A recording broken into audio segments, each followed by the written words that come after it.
PM Modi बनाम कौन?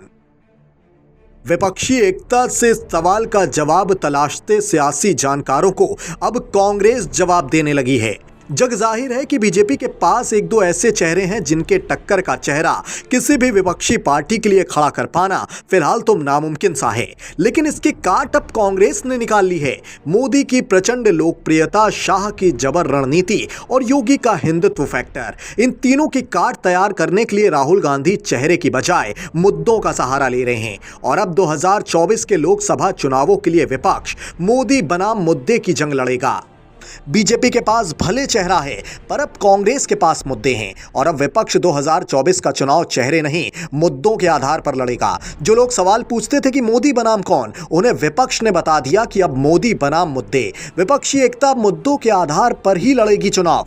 विपक्ष का कोई चेहरा नहीं होगा, बस मुद्दे ही बीजेपी का सफाया करेंगे। 2024 में एंटी इनकम्बेंसी तय है और कांग्रेस को इसमें बड़ा फायदा भी मिल सकता है। संसदीय आधार वाली हमारी डेमोक्रेसी में पिछले करीब एक दशक से मुद्दों पर चेहरा भारी पड़ता रहा है। चाहे 2024 और 2019 के लोकसभा चुनाव रहे हों या राज्यों के विधानसभा चुनाव, चेहरा यानी प्रधानमंत्री नरेंद्र मोदी की लोकप्रियता और करिश्मे ने कई बार भाजपा को बेवजह ही बढ़त भी दिलाई है। लेकिन राज्यों के चुनावों में कई बार ममता बनर्जी, नीतीश कुमार, अरविंद केजरीवाल, के चंद्रशेखर राव, नवीन पटनायक, जगन मोहन रेड्डी के चेहरे अपने अपने राज्यों में मोदी के चेहरे और भाजपा पर भारी भी पड़े हैं। यानी ज्यादातर चुनाव मुद्दों से ज्यादा प्रतिद्वंदी दलों के नेताओं के चेहरों के बीच हुए और जो चेहरा भारी पड़ा उसके दल को कामयाबी मिली। इसी साल हुए उत्तर प्रदेश विधानसभा चुनावों में मुख्यमंत्री योगी आदित्यनाथ और प्रधानमंत्री नरेंद्र मोदी के चेहरों की ज्वाइंट पॉपुलैरिटी अखिलेश यादव के और कांग्रेस महासचिव प्रियंका गांधी के चेहरों की लोकप्रियता पर भारी पड़ी। पंजाब में अरविंद केजरीवाल और भगवंत मान के चेहरों ने कांग्रेस का सुपड़ा साफ कर दिया। इसलिए अब मुद्दों को आधार बनाया जाना चाहिए प्रचार में, न कि चेहरों को। पिछले चुनावी नतीजों से सबक लेते हुए कांग्रेस ने गुजरात और हिमाचल प्रदेश के चुनावों को चेहरों की बजाय मुद्दों पर लड़ने की रणनीति बनाई। गुजरात में पार्टी को पहले से ही अनुमान था कि वो कितना भी कर ले वहां उसे कामयाबी नहीं मिलनी, इसलिए वहां का चुनाव पूरी तरह स्थानीय नेताओं और विधानसभा क्षेत्रों के उम्मीदवारों के भरोसे छोड़ दिया गया। चुनाव मोदी बनाम राहुल न बने तो राहुल गांधी भारत जोड़ो पदयात्रा के मार्ग में गुजरात को शामिल नहीं किया गया। गांधी चुनाव प्रचार में सिर्फ एक दिन के लिए गुजरात गए, जहां उन्होंने 2 जनसभाओं को संबोधित किया। पार्टी के नए अध्यक्ष मल्लिकार्जुन खड़गे ने काफी देर बाद कुछ दिनों तक चुनाव प्रचार किया।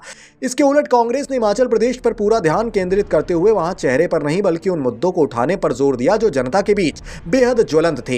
यूं तो प्रियंका गांधी लगातार हिमाचल प्रदेश में प्रचार करती रही, लेकिन कांग्रेस का पूरा प्रचार अभियान प्रियंका या किसी भी अन्य नेता पर केंद्रित होने की बजाय पुरानी पेंशन योजना, सेना में भर्ती की अग्निवीर योजना, सेब किसानों के उत्पादों की पैकेजिंग पर जीएसटी, रसोई गैस और पेट्रोल डीजल की महंगाई और बेरोजगारी पर केंद्रित रहा। वहीं भाजपा ने पूरा चुनाव प्रधानमंत्री नरेंद्र मोदी, पार्टी अध्यक्ष जेपी नड्डा और मुख्यमंत्री जयराम ठाकुर पर केंद्रित रखा। भाजपा को सबसे ज्यादा मोदी की लोकप्रियता पर भरोसा था और उसका आकलन था सत्ता विरोधी रुझान, जिसे एंटी इनकम्बेंसी कहा जाता है, उस पर मोदी करिश्मा भारी पड़ेगा। खुद प्रधानमंत्री नरेंद्र मोदी ने 4 लोकसभा सीटों वाले हिमाचल प्रदेश में 6 चुनावी रैलियां की और हिमाचल से अपने पुराने रिश्तों का हवाला देकर अपने लिए वोट भी मांगा। भाजपा के बागियों को मनाने की पहल भी खुद प्रधानमंत्री नरेंद्र मोदी ने की, लेकिन चुनाव नतीजों में चेहरों पर मुद्दे भारी पड़े। हालांकि कांग्रेस और भाजपा को मिले मतों का अंतर महज 0.9% ही है, लेकिन पिछले चुनावों की तुलना में भाजपा के मत प्रतिशत में 5% की गिरावट भी आई है। गुजरात के रण में अरविंद केजरीवाल की आम आदमी पार्टी बड़े जोर शोर से कूदी। नगर निगम चुनावों में सूरत में मिली 28 सभासदों की जीत की कामयाबी से उसका हौसला बढ़ा। आम आदमी पार्टी ने पहले शिक्षा, स्वास्थ्य, मुफ्त बिजली के मुद्दों पर भाजपा को चुनौती दी। उसकी इस चुनौती के जवाब में नरेंद्र मोदी को राज्य के स्कूलों में जाकर हालात का जायजा भी लेना पड़ा। आपके इन मुद्दों ने गुजरात में मोदी के चेहरे, गुजराती अस्मिता और हिंदुत्व के बल पर 27 साल से राज्य की सत्ता पर काबिज भाजपा को हिला कर रख दिया था। ये तो जाहिर हो चुका है कि अगर भाजपा का मुकाबला करना है तो विपक्ष को चेहरे पर नहीं मुद्दों पर लड़ना चाहिए, जैसा कि कांग्रेस ने 2017 में किया था और हार के बावजूद उसने मोदी के चेहरे के बावजूद भाजपा की जीत बहुत कठिन कर दी थी। यही बात लोकसभा चुनावों में भी लागू होती है, क्योंकि राष्ट्रीय स्तर पर भी नरेंद्र मोदी के मुकाबले कोई दूसरा लोकप्रिय चेहरा नहीं है। ममता बनर्जी, नीतीश कुमार, अरविंद केजरीवाल, के चंद्रशेखर राव, नवीन पटनायक, के स्टालिन, जगन मोहन रेड्डी क्षेत्रीय चेहरे तो हो सकते हैं, लेकिन राष्ट्रीय स्तर पर ये अभी मोदी का मुकाबला नहीं कर सकते। कांग्रेस ने इसे समझ लिया है, इसलिए राहुल गांधी खुद को चेहरा बनाने से ज्यादा जोर उन मुद्दों पर दे रहे हैं जिन्हें लेकर वो भारत जोड़ो पदयात्रा पर निकले हैं। इसे उनकी इस बात से समझा जा सकता है जब उन्होंने एक प्रेस कॉन्फ्रेंस में एक सवाल के जवाब में कहा कि मैं राहुल गांधी को बहुत पीछे पीछे छोड़ आया हूं। आप अभी भी राहुल गांधी को देख रहे हैं। राहुल कहते हैं कि उनकी भारत जोड़ो पदयात्रा किसी चुनावी या राजनीतिक उद्देश्य के लिए नहीं है, बल्कि देश को भीतर से जोड़ने वाली विभाजनकारी विचारधारा और नीतियों के खिलाफ है। हिमाचल प्रदेश के चुनाव नतीजों ने मुद्दों की राजनीति को आगे बढ़ाने का रास्ता साफ किया है। कांग्रेस के साथ साथ बिहार के मुख्यमंत्री और जनता दल यूनाइटेड के नेता नीतीश कुमार ने भी मुद्दों के आधार पर विपक्षी एकता की बात कही है। नीतीश भी विपक्षी खेमे में नेता की बजाय मुद्दों पर जोर दे रहे हैं। इससे एक तरफ विपक्ष में नेता को लेकर होने वाले विवाद से बचा जा सकेगा, तो दूसरी तरफ भाजपा के मोदी के मुकाबले कौन के राजनीतिक विमर्श की धार को भी कमजोर करके उस मुद्दों पर घेरा जा सकेगा। इसलिए अगले लोकसभा चुनाव में मुकाबला चेहरा बनाम चेहरा नहीं, बल्कि चेहरा बनाम मुद्दे बनाने की विपक्ष की पूरी कोशिश है।